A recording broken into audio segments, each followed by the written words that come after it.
ये कथा है सुदामा और भगवान श्री कृष्ण की। सुदामा भगवान श्री कृष्ण के परम मित्र थे। अपने जीवन के एक दौर में सुदामा के पास इतने भी पैसे नहीं थे कि वो अपने बच्चों का पेट भर सके। एक दिन सुदामा निराश होकर अपने घर में आया।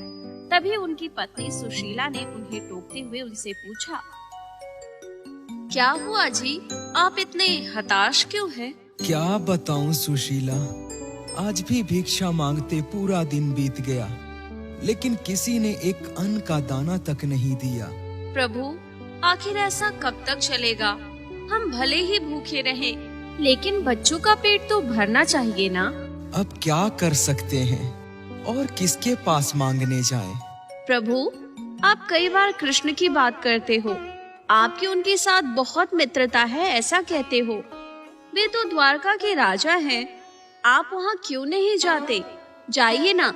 मैंने सुना है कृष्ण बिना मांगे ही सब दे देते हैं। वहाँ कुछ मांगना भी नहीं पड़ेगा। सुशीला, तुम्हारी बात ठीक है, लेकिन मैं इतने सालों से कृष्ण से मिला तक नहीं हूँ। कहीं वो मुझे भूल तो नहीं गया होगा? मैं कहाँ एक गरीब ब्राह्मण और वो कहाँ तीनों लोकों के स्वामी। क्या वो अभी भी मुझे मित्र मानता होगा? नहीं नहीं, मेरे लिए वहां जाना कठिन है। और यदि वो मुझे अपना मित्र मानता भी होगा तो इतने वर्षों बाद उससे मिलने जाऊं, और वो भी कुछ मांगने के लिए। ये कैसी मित्रता सुशीला? प्रभु, इसके अलावा हमारे पास कोई चारा भी नहीं है। क्या हम अपने बच्चों को भूखा मरने दें? ठीक है सुशीला, यदि तुमको यही उचित लगता है तो यही सही, लेकिन मैं अपने मित्र के घर ऐसे खाली हाथ नहीं जाऊंगा। उसके लिए मुझे कुछ तो भेंट ले जानी होगी। आप भेंट की चिंता ना करें। सुदामा को अपनी पत्नी की बात सही लगी। वह सुदामा ने द्वारका जाने का तय कर लिया। सुशीला श्री कृष्ण से भेंट के लिए पड़ोस के घर में से भुने हुए चावल ले आई। उसे फटे हुए कपड़े में बांधकर उसकी पोटली बनाई और सुदामा को दे दिया। सुदामा उस पोटली को लेकर द्वारका जाने के लिए निकल पड़े। वो नंगे पैर दिन दोपहर चलते गए। तपती गर्मी से पैर झुलस चुके थे।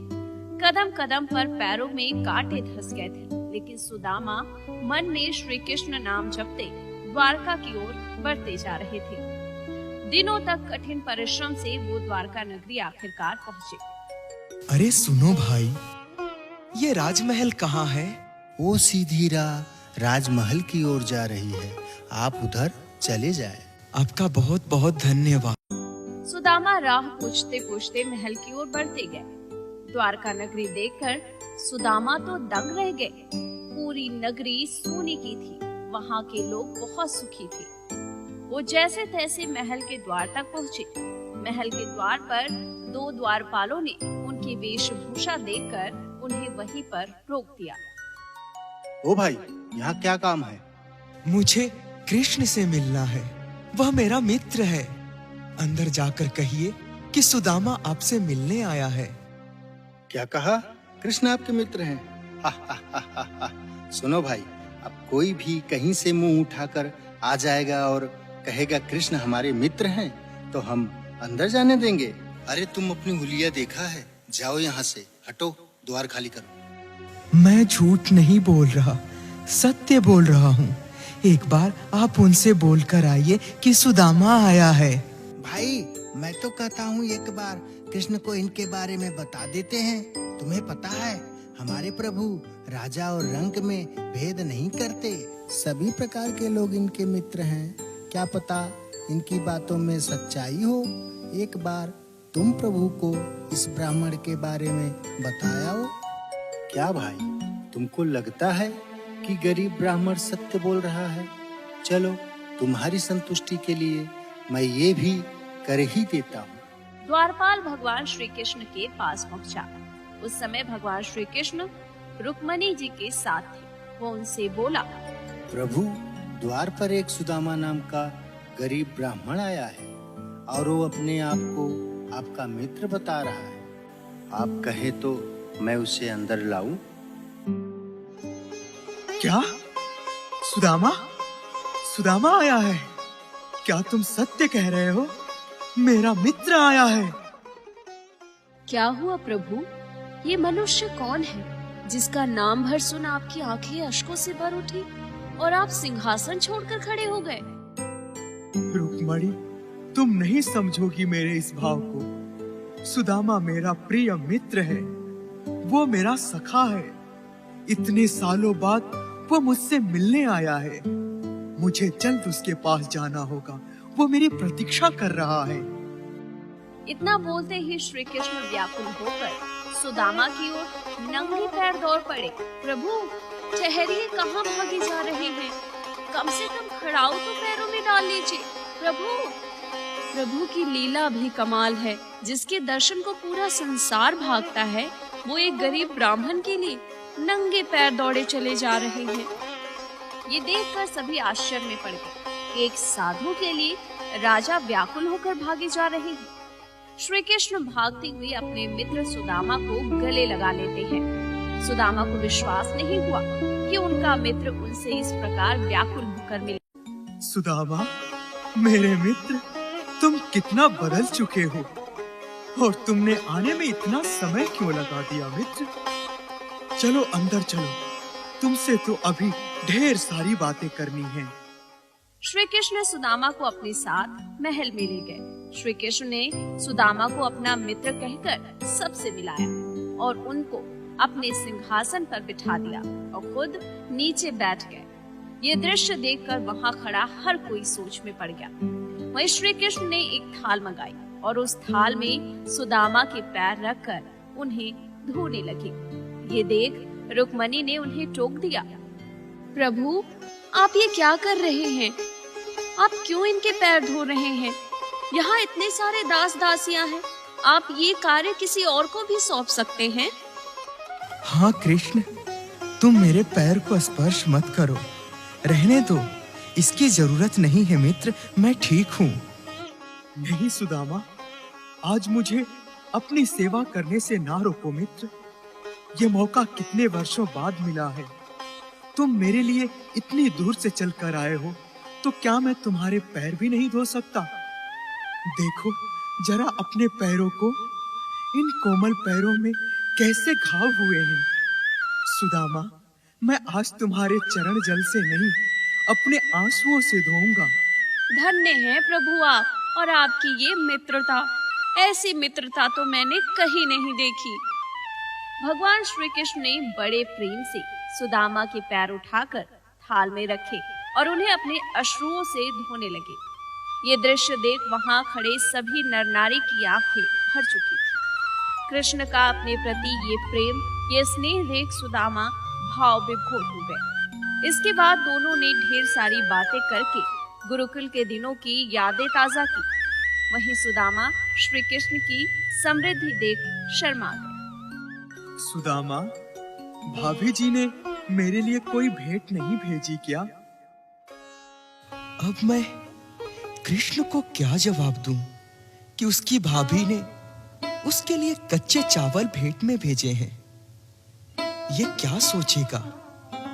नहीं नहीं, कृष्ण ने मेरी इतनी सेवा की, मैं उसे ये कच्चे चावल नहीं दूंगा। मित्र, तुम मुझसे कुछ छिपा रहे हो क्या? नहीं तो क्या छुपाऊंगा तुमसे मैं? सुदामा, झूठ मत बोलो, तुम कुछ छिपा रहे हो। दिखाओ क्या है पीछे तुम्हारे। अवश्य भाभी जी ने मेरे लिए कुछ भेजा है, जिसे तुम अकेले चट करना चाह रहे हो। दिखाओ। श्री कृष्ण ने सुदामा के पीछे से चावल की पोटली खींच ली। कृष्ण ने उसमें से चावल निकाले और खाते हुए बोले, वाह वाह, ऐसा अमृत जैसा स्वाद मुझे और किसी में नहीं मिला, और तुम मुझसे ये छिपा रहे थे। इस एक मुट्ठी चावल के बदले मैं तुम्हें एक लोक की संपत्ति देता हूँ। इस दूसरी मुट्ठी चावल के बदले मैं तुम्हें दोनों लोकों की संपत्ति देता हूँ। ये क्या? मित्र के मुंह में तो लगता है प्रभु तीनों लोकों की संपत्ति सुदामा को दे देंगे। फिर देवता कहाँ रहेंगे? मुझे प्रभु को रोकना पड़ेगा। क्या हुआ रुक्मणी? प्रभु, क्या आप सारी भेंट अकेले खा जाएंगे? इसमें हमारा भी तो एक हिस्सा है ना। सुदामा नहीं जानते थे कि ये रूखे चावल श्री कृष्ण को इतने स्वादिष्ट लगेंगे। इसके बाद दोनों खाना खाने बैठे। सुदामा को सोने की थाली में अच्छा भोजन परोसा गया। ये देख सुदामा का दिल भर आया। तभी उन्हें अपने घर और बच्चों के बारे में याद आया। घर पर मेरे बच्चों को पूरा पेट भर खाना भी नहीं मिलता है और मैं यहाँ सोने की थाल में भोजन कर रहा हूँ। क्या यह ठीक है? क्या मैं कृष्ण को अपनी परेशानी बता दूं? वो जरूर मेरी मदद करेगा। लेकिन नहीं, ऐसा करना सही नहीं रहेगा। इसने मेरी इतनी खातिरदारी की, मेरे लिए यही बहुत है। क्या हुआ सुदामा?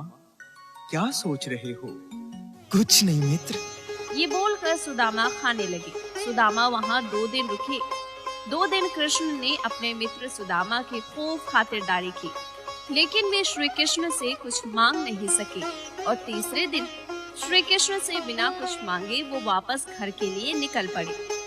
श्री कृष्ण सुदामा के गले लगे और थोड़ी दूर तक छोड़ने भी आए। सुदामा अपने घर पहुंचने ही वाले थे कि तभी घर जाते हुए सुदामा को विचार आया। घर पर सुशीला पूछेगी कि क्या लाए, तो क्या जवाब दूंगा? वो तो कहेगी कि मैं अपनी खातिरदारी कराकर बस आ गया, उनके बारे में सोचता तक नहीं। छोड़ो, मैं सुशीला से साफ साफ कह दूंगा कि मैं अपने मित्र से मित्रता का फायदा नहीं उठा सकता, भले मुझे जीवन भर भूखा रहना पड़े। कृष्ण ने मुझे अपना मित्र माना, मेरी इतनी खातिरदारी की, मेरे लिए यही बहुत है। सुदामा अपने घर पहुँचे तो वहाँ उन्हें अपनी झोपड़ी नजर ही नहीं आई। उतने में ही एक सुंदर घर से उनकी पत्नी बाहर आई। उसने सुंदर कपड़े पहने थे। उसका शरीर सोने चांदी आभूषण से पूरा भरा हुआ था। वहीं सुदामा के बच्चे भी नए वस्त्र पहनकर सुदामा के सामने खड़े थे। सुदामा को कुछ भी समझ नहीं आ रहा था कि ये हो क्या रहा है। प्रभु, आप आ गए। देखिए, ये देखिए, हमारे दिन बदल गए। प्रभु, देखा कृष्ण का प्रताप, हमारी गरीबी चली गई। कृष्ण ने हमारे सारे दुख दूर कर लिए। मैंने कहा था ना, भगवान कृष्ण से आपको कुछ नहीं मांगना पड़ेगा। ये देख सुदामा की आंखों से खुशी के आंसू आ गए। इसके बाद वो खुशी खुशी अपने परिवार के साथ